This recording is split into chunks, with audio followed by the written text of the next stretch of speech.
The Legend of Momotaro.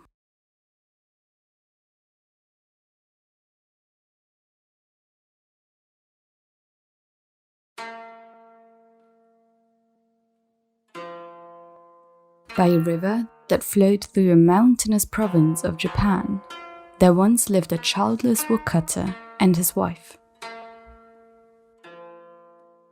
To all the children in the neighborhood, they were known with warm affection as Grandmama and Grandpapa, or Oba-san and Oji-san, because in spite of their poverty, they always remembered to keep a part of their small meal for the hungry young people who came to greet them daily.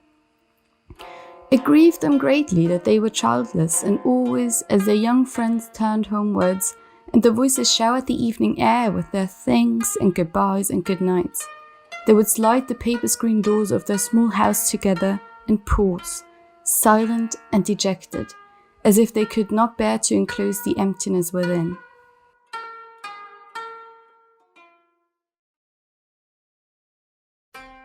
One fine summer morning, the old man, Oji-san, went into the mountains to cut firewood, and his wife, Oba-san, went to the river to wash clothes.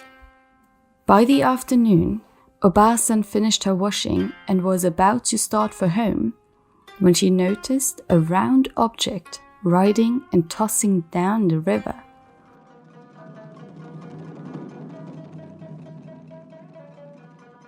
As it came nearer, she saw first the soft curved ripeness, and then the bloom-furred skin of a golden peach. In all her life, she had never seen a peach so big and so beautiful. She pulled the peach out of the river and took it with her onto her journey home to surprise her husband with a tasty dessert.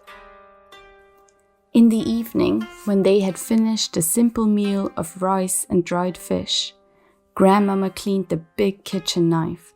Together, they put their hands on the haft and gently sliced down the golden cleft of the peach. As it fell apart, there was a stirring in the heart of the fruit. They fell back in fear as a boy bright as the first green of spring stepped out of their astounded eyes. Long they remained, silent and motionless, but with hope slowly rising in their hearts that Buddha had at last relented and sent a child to them in the evening of their days. And so indeed it proved. They named him Momotaro, which means peach boy, and he brought nothing but happiness into his new home. As the months rounded into years, Momotaro grew sturdy of body and firm of limb.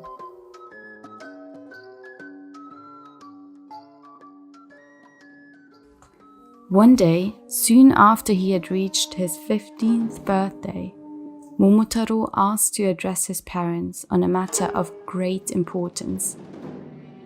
He said, "Oba-san, Oji-san, you have always been very kind to me, and I feel deeply grateful for being here.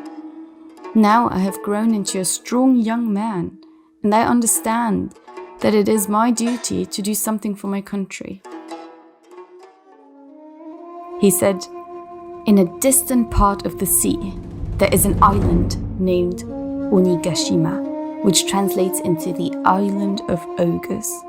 Many wicked ogres live there, and they often come to our land and do bad things, like carrying people away and stealing their things. So I am going to go to Onigashima and fight them and bring back the stolen treasures.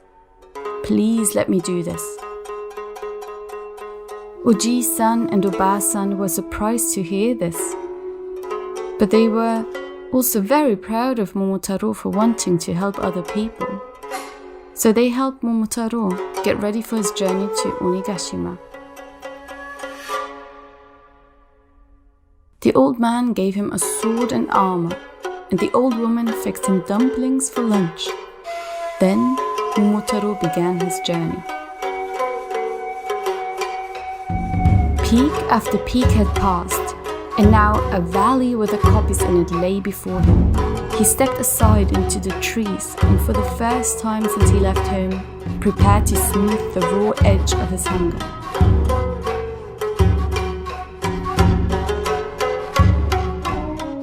He had hardly untied his bag of millet dumplings when he heard a sudden scuffling behind him, and leaping to his feet, he saw a large and lordly dog before him. The dog growled at Momotaro and was about to bite him, but then Momotaro calmly offered him one of the dumplings, which magically calmed him down. He told the dog that he was going to fight the ogres on Onigashima. To his surprise, the dog answered, "Those are the monsters who killed my brindled hair and devastated my lands. I vowed vengeance, and now my hour has come. Momotaro-sama, take me with you. I am big and strong. I can run faster than the fastest creature on land." And so they set out together, and they kept on walking until they reached the land of the steep mountains. Suddenly, they encountered a monkey. The dog and the monkey immediately started to fight, but Momotaro interfered and calmly explained the endeavor to fight the ogres on Onigashima. To this, the monkey answered, "You are undoubtedly the Momotaro of whom all the forests and mountains have heard.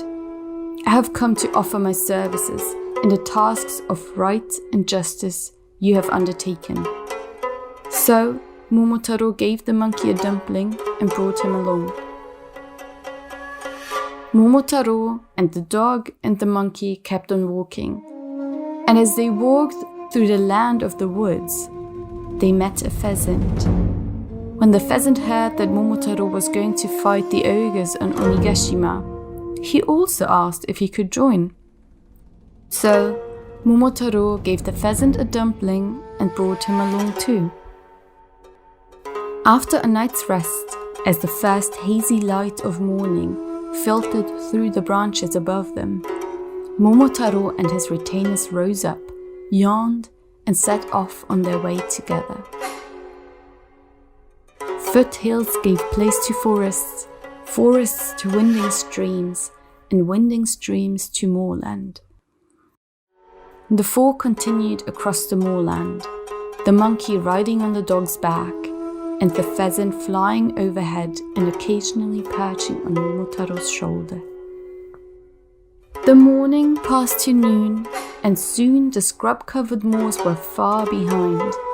A forest of tall bamboo trees stretched endlessly through the afternoon, and the four valiant heroes walked, ambled, hopped, and swung under the cool shade of the leaves.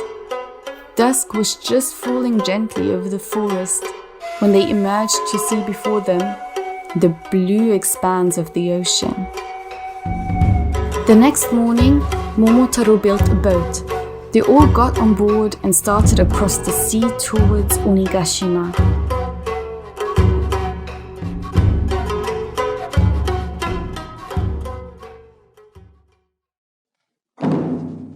When they came within sight of the island, they could see the ogre's large and magnificent fortress built at the edge of the cliff. "That," concluded Momotaro, "holds our enemies." He directed the boat to ground in the shelter of a large rock, which jutted out just beyond the iron-railed fence, and there took counsel with his followers. He explained to them his plan of attack. At the chosen hour, they started for the iron fence. Suddenly, in the still darkness, the pheasant shrilled out his clear challenge, "Ken, Ken! Ken, Ken! Ken, Ken!" Bewildered, the monsters flung open the great wooden doors, their howls filling the night. As they came through the blind confusion, Momotaro struck their legs with his dagger, and as they stumbled, the dog tore their heads from their bodies with one snarling snap of his iron jaws. Inside, the pheasant swooped in fury out of the sky and blinded them with his sharp beak, while the monkey tore the hair from their heads with his strong fingers. Only the ogre chief was left when morning came over the distant skyline. Surveying the ravages about him, he knew that defeat had come to him at last. The proud conquerors went to ransack the storehouse for the treasures Momotaro had dreamed of returning to Japan. Many he thought had disappeared forever. The precious stone with which the tides could be controlled, the garments which rendered their wearer invisible, the mallet which struck showers of gold at every blow, the precious coral which a famed empress brought from the depths of the ocean, and many priceless treasures of musk, emeralds, tortoiseshell, gold, silver, and amber. All these they loaded into one of the ogre's boats and then set out for home, leaving the ogre chief solitary among his evil dead.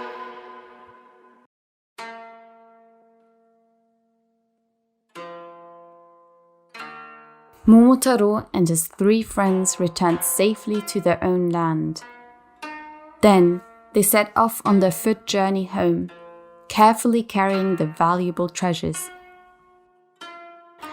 As Momotaro descended the last hill with his faithful followers, there before him lay the village, with Uji-san and Oba-san standing at the door of their little hut, waiting to welcome him home. They bowed deeply, and their eyes told the depth of the happiness in their hearts. The time had seemed endless while they had been away, but now it flew faster than the wings of morning as Momotaro told of all that had befallen him.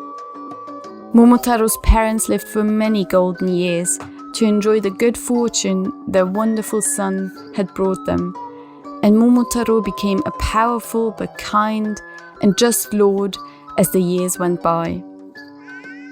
The dog, the monkey, and the pheasant remained always his closest friends, paying him frequent visits from their own domains, where he in turn was always a most honored guest. And Momotaro spent the rest of his life in using the powers that the ogre's magic treasures had given him for the welfare of his people.